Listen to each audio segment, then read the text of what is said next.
కేంద్ర కార్మిక ఉపాధి మంత్రిత్వ శాఖ ద్వారా తెలుగు రాష్ట్రాల్లోని బీడీ కార్మికుల పిల్లలకు 2024-25వ సంవత్సరానికి బీడీ స్కాలర్షిప్ కొరకు దరఖాస్తులు చేసుకోవాలని తెలంగాణ రాష్ట్ర బీడీ వర్కర్స్ ఫెడరేషన్ రాష్ట్ర ప్రధాన కార్యదర్శి సుతారి రాములు తెలిపారు.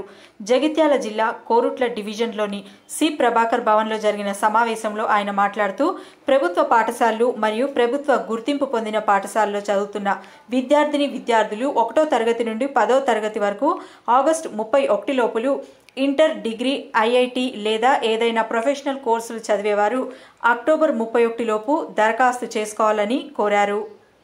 ఈ సమావేశంలో బీడీ కార్మిక సంఘం నేతలు ఎన్ఎం రాధా, మాలన, ఏఐఎస్ఎఫ్ జిల్లా అధ్యక్షులు సమీర్, చాంద్పాషా తదితరులు పాల్గొన్నారు. డిస్పెన్సర్ నుంచి సంక్షేమ దవాఖాన నుంచి మరి కోరడం జరుగుతుంది. బీడీ కార్మికుల పిల్లలకు మరి ఆన్లైన్లో వెంటనే దరఖాస్తు చేసుకోవాలా. 5వ తరగతి నుండి మరి ఇంటర్, డిగ్రీ, పాలిటెక్నిక్ కాలేజ్ చదువుతున్నటువంటి విద్యార్థులకు ఉపకార వేతనాలు ఇవ్వడానికి కోసం కేంద్ర ప్రభుత్వ సంక్షేమ నిధి నుండి డబ్బులు ఇవ్వడానికి కేంద్ర ప్రభుత్వం నిర్ణయం చేసింది.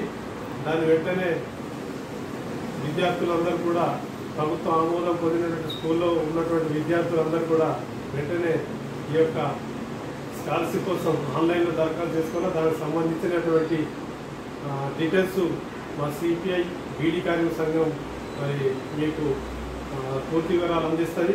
కాబట్టి తప్పనిసరిగా మీరు అందరూ దాన్ని దరఖాస్తు చేసుకోవాలని మరి ప్రభుత్వ ఉపాధ్యాయులు, విద్యార్థుల తల్లిదండ్రులు దీన్ని ప్రోత్సహిస్తున్నటువంటి దాన్ని వెంటనే వాళ్ళు విద్యార్థులకు అందే విధంగా స్కాలర్షిప్ ముట్టే విధంగా మరి ప్రయత్నం చేయాలని చెప్పి విద్యార్థులకు ఇంకా కొంచెం ఉపకారం వేతనం అందితే వాళ్ళకు చదువుకోవడానికి భవిష్యత్తులో మంచిగా ఉంటాయని చెప్పి ఏఐటీసీ బీడీ కార్మిక సంఘంగా పోరాటం చేసే ఫలితంగా వచ్చిన దాన్ని అమలు చేసుకోవాలని చెప్పి కోరుతాము. దీన్ని